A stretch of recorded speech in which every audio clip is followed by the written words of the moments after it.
ટીવાય BCom semester 5 માટે chapter number 8 છે રોકડ અંદાજપત્ર. રોકડ અંદાજપત્ર એટલે કે કેશ બજેટ. ધંધાકીય નાણાકીય વ્યવસ્થામાં રોકડ અંદાજપત્રનું સ્થાન અનોખું છે. મોટા પાયા પર ચાલતા આધુનિક ધંધા માટે રોકડ અંદાજપત્ર મહત્વનો ભાગ ભજવે છે. રોકડ અંદાજપત્રોમાં રોકડ આવક અને રોકડ જાવકના હિસાબો રાખવામાં આવે છે. દરેક ધંધા માટે રોકડ, નફો, આવક વગેરે ખૂબ જ મહત્વના પાસા છે. તો આ પાસાઓની આજે આપણે ચર્ચા કરશું. જ્યારે રોકડ અંદાજપત્ર બનાવવામાં આવે છે ત્યારે આપણે ભવિષ્યમાં અનુમાનો લગાવતા હોઈએ છીએ. આપણે રોજિંદી જિંદગીમાં પણ આપણે રોકડ અંદાજપત્રો બનાવતા હોઈએ છીએ, રોકડ આવક અને જાવક તરીકે. પરંતુ આને ફક્ત આપણે લેખિત લખતા નથી, પરંતુ આપણા માટે સૌથી પહેલાં મૌખિક હોય છે. આગામી અંદાજપત્ર મુદ્દતના જુદા જુદા સમયે રોકડ પરિસ્થિતિ શી હશે તેનો ખ્યાલ આપતી યોજના એટલે રોકડ અંદાજપત્ર. ઉત્પાદન અને વેચાણ અંદાજપત્ર કે મૂડી અંદાજપત્ર ગમે તેટલા કાર્યક્ષમ રીતે ઘડાયા હોય, પરંતુ જો રોકડ પરિસ્થિતિની પૂરતી કાળજી રાખવામાં ન આવે તો ધંધો મુશ્કેલીમાં મુકાઈ જશે. રોકડ અંદાજપત્રમાં પ્રથમ ભાગમાં રોકડ આવકનો અંદાજ મૂકવામાં આવે છે, જ્યારે બીજા ભાગમાં રોકડ જાવકનો અંદાજ મૂકવામાં આવે છે. અને આ જુદા જુદા સમયે રોકડની પરિસ્થિતિ શું હશે એનો ખ્યાલ મેળવવામાં આવશે. રોકડ અંદાજપત્રના લાભ. તો રોકડ અંદાજપત્ર બનાવવાના ઘણા બધા લાભો છે આમ તો, પરંતુ આપણે અહીં જોઈએ તો એક છે વ્યવસ્થિત ઉપયોગ. તમારી રોકડ આવકનો વ્યવસ્થિત રીતે ઉપયોગ થાય છે, તેમજ જાવક તરીકે જે બી ખર્ચા ચૂકવવામાં આવે છે એનો પણ સારી રીતે ઉપયોગ કરી શકાય છે. જો વ્યક્તિ પાસે કાર્યશીલ મૂડી ઓછી હોય તો ધંધો કરતી વખતે રોકડ આવક અને જાવકના હિસાબો વ્યવસ્થિત રાખવામાં આવે તો અંદાજપત્ર દ્વારા ધંધાનો કરકસરપૂર્વક ઉપયોગ નાણાંનો કરકસરપૂર્વક ઉપયોગ કરી શકાય છે. ત્યાર પછી છે મૂડી ખર્ચની યોજના અંગે નાણાંની જોગવાઈ. મૂડી ખર્ચની યોજના માટે તમારા હાથ ઉપર કેટલા નાણાં છે એના પ્રમાણે તમે નાણાંનું ખર્ચ કરો છો, અને હાથ પર આવશે એનો ખ્યાલ પણ રહે છે. તમારા પાસે જે નાણાં ભવિષ્યમાં આવવાના છે એ અંગેનો તમને અગાઉથી થોડો ઘણો ખ્યાલ મેળવવા માટે જરૂરી છે. વધારાની રોકડનું રોકાણ. રોકડ અંદાજપત્ર એવું દર્શાવે છે કે તમારા પાસે આટલી રોકડ રહેશે તો તમે એ રોકડનો ક્યાં ઇન્વેસ્ટ કરવું હોય કે ક્યાં તમારા પાસે નાણાં વધારે છે તેનો તમે ઉપયોગ યોગ્ય રીતે કરી શકો છો. ડિવિડન્ડની નીતિ. ડિવિડન્ડની નીતિ ઘડવામાં પણ રોકડ અંદાજપત્ર ઉપયોગી બની શકે છે. જો રોકડ અંદાજપત્ર દર્શાવે કે વર્ષ દરમિયાન પૂરતી રોકડ હાથ પર રહેશે નહીં તો ડિવિડન્ડનો દર તમે ઘટાડી શકો છો, અથવા ડિવિડન્ડની જે રકમ છે એ આપવાનું તમે મુલતવી પણ રાખી શકો છો. ત્યાર પછી છે રોકડનો નફાકારક ઉપયોગ. તમારા હાથ પર રોકડની જે પણ રકમ આવે એના ઉપરથી તમે ખરીદીના લાભ માટે રોકડ અંદાજપત્રનું યોગ્ય માર્ગદર્શન પૂરું પાડી શકો છો. ખરીદી માટે તમે રોકડ વટાવનો લાભ લઈ શકો છો. ખાસ કરીને મોસમ પ્રમાણે ધંધાની રોકડની જરૂરિયાતને પહોંચી વળવા માટે પૂરતી તૈયારીઓ કરવામાં રોકડ અંદાજપત્ર ઉપયોગી નીવડે છે. ત્યાર પછી છે દેવાની સમયસર ચૂકવણી. જ્યારે દેવા ચૂકવવાના થાય ત્યારે નિયમિત ચૂકવી શકાય છે, એ માટે પણ રોકડ અંદાજપત્ર માર્ગદર્શન પૂરું પાડે છે. ત્યાર પછી છે નાણાં મેળવવાની વ્યવસ્થા. લાંબા ગાળા માટે કે ટૂંકા ગાળા માટે વધારાના નાણાંની જોગવાઈ ક્યારે કરવી, નાણાં ઓછીના લેવા કે નહીં વગેરેનું અંદાજપત્ર મેળવવા માટે પણ આ જરૂરી છે. ત્યાર પછી છે અંકુશ માટે ઉપયોગી. રોકડની આવક જાવકનો અંદાજ મૂકવા માટે ખરેખર તો રોકડની આવક અને જાવક સાથે સરખામણી કરવામાં આવે છે.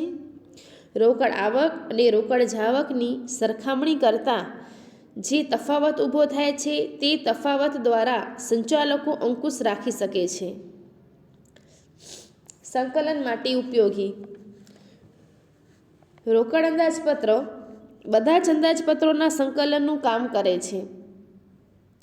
એમ કહી શકાય, વેચાણ અંદાજપત્ર દ્વારા વેચાણની આવક અને વેચાણની તેની મર્યાદાઓને રહીને ઉત્પાદન વિભાગ અને એના માટે સેવા વિભાગો પોતાનો ખર્ચ કરી શકે. આથી રોકડ અંદાજપત્ર આ બધા વચ્ચે સાંકળરૂપ કાર્ય કરી શકે છે. નાણાં મેળવવામાં સરળતા. જે પેઢી રોકડ અંદાજપત્ર બનાવે છે તે પોતાના દેવા સમયસર ચૂકવી શકે છે અને તેને પરિણામે નાણાં બજારમાં એની સાખ સારી રહે છે. તેને બેંક પણ સરળતાથી નાણાંનું ધિરાણ કરી શકે છે. ત્યાર પછી છે રોકડ અંદાજપત્રની મુશ્કેલીઓ. સૌપ્રથમ છે અંદાજો મુશ્કેલ. રોકડ અંદાજપત્ર એ ભવિષ્ય માટે બનાવવામાં આવતું રહે છે, એટલે અંદાજો રાખવા માટે થોડુંક તકલીફ પડે છે. 3-4 માસ જેવા ટૂંકા ગાળા માટે રોકડનું અંદાજપત્ર બનાવવામાં થોડું સરળ છે, પરંતુ જો લાંબા ગાળા માટે અંદાજપત્રો બનાવવાના હોય તો તેમાં અંદાજો લગાવવા ખૂબ મુશ્કેલી પડે છે. ત્યાર પછી છે અમલમાં અસરકારકતા. જો રોકડ અંદાજપત્રનો અમલ કરવામાં કાળજી લેવામાં યોગ્ય ન આવે તો રોકડ અંદાજપત્રનું ઘડતર ફક્ત માનસિક કસરત બની જાય છે અને આ ધંધામાં કોઈ પ્રકારનું ઉપયોગી સાબિત થતું નથી. ત્યાર પછી છે જડતા. રોકડ અંદાજપત્રમાં સંજોગો મુજબ ફેરફાર કરવામાં ન આવે તો તે જડ બની જાય છે અને અમુક વખતે અમુક આવક થવી જ જોઈએ એમ માનનાર સંચાલક ઉઘરાણી કડક બનાવે તો અમુકવાર ધંધાના ગ્રાહકો આપણને ગુમાવવા પડે છે. ત્યાર પછી છે ખર્ચાળ. લાંબા ગાળાના રોકડ આવક જાવકના અંદાજ મૂકવા માટે ગાણિતીય મોડલનો ઉપયોગ કરવો પડે છે. આ માટે જરૂરી માહિતી ભેગી કરવાનું કાર્ય ખર્ચાળ છે. નિષ્ણાંતોની સેવા પણ લેવી પડે છે. નાના ખર્ચાઓ પણ પરવડી શકે નહીં, તો લાંબા ગાળાના અંદાજ માટે એ થોડું ખર્ચાળ સાબિત થાય છે.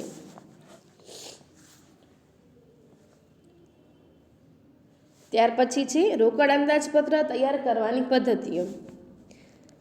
સૌપ્રથમ રોકડ આવક અને રોકડની ચૂકવણીની પદ્ધતિ છે.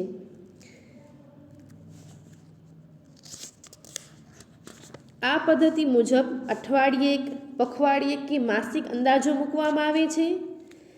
અહીં કંપનીનું વેચાણ અસ્થિર હોય, કંપનીનું વેચાણ મોસમી હોય અથવા જેની રોકડ સિલક પ્રમાણમાં ઓછી હોય તે માટે આ પદ્ધતિ ખૂબ ઉપયોગી છે. સમયગાળો થોડો ઓછો હોવાથી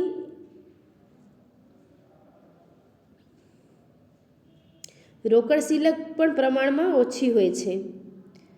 સામાન્ય રીતે રોકડ આવક રોકડ વેચાણમાંથી, ગ્રાહકો પાસેની ઉઘરાણીમાંથી, લેણી હુંડીમાંથી, લોન વગેરેના વ્યાજમાંથી તેમજ અન્ય કેટલાક સાધનોમાંથી પણ મળે છે, જેવું કે રોકડ વેચાણ અથવા ઉધાર વેચાણ આપેલું હોય અને એના નાણાં આપણને મળ્યા હોય ત્યારે વગેરે જેવી પરિસ્થિતિની અંદર. અને બીજો પ્રકાર છે સુધારેલ આવક પદ્ધતિ. સુધારેલ આવક પદ્ધતિની અંદર વર્ષ દરમિયાન જે પણ નફો થયો હોય એનામાં રોકડની અસર નહીં કરતા હવાલાઓ ઉમેરવામાં આવે છે અને નફાની અસર નહીં કરતી પરંતુ રોકડ ઘટાડે એવી વિગતો બાદ કરવામાં આવે છે. ત્રીજી પદ્ધતિ છે અંદાજી પાકા સરવૈયાની પદ્ધતિ. જ્યાં સર્વગ્રાહી બજેટિંગનો ઉપયોગ થતો હોય ત્યાં દર મહિનાને અંતે પાકું સરવૈયું બનાવવામાં આવે છે. પાકા સરવૈયામાં રોકડ સિવાય બધી મિલકતો અને દેવાઓનો અંદાજ મૂકવામાં આવે છે. હવે સામી બાજુએ ખૂટતી રકમ તે મહિનાના અંતની રોકડ સિલક ગણાય.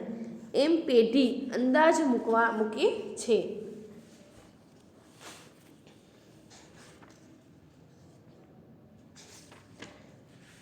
આપણે આ ચેપ્ટરની અંદર જે ભણવાનું છે તે છે રોકડ અંદાજપત્રો. ઉપર હેડિંગ આપવામાં આવશે, જે સમયગાળો તમને આપેલો હશે તેનું રોકડ અંદાજપત્ર.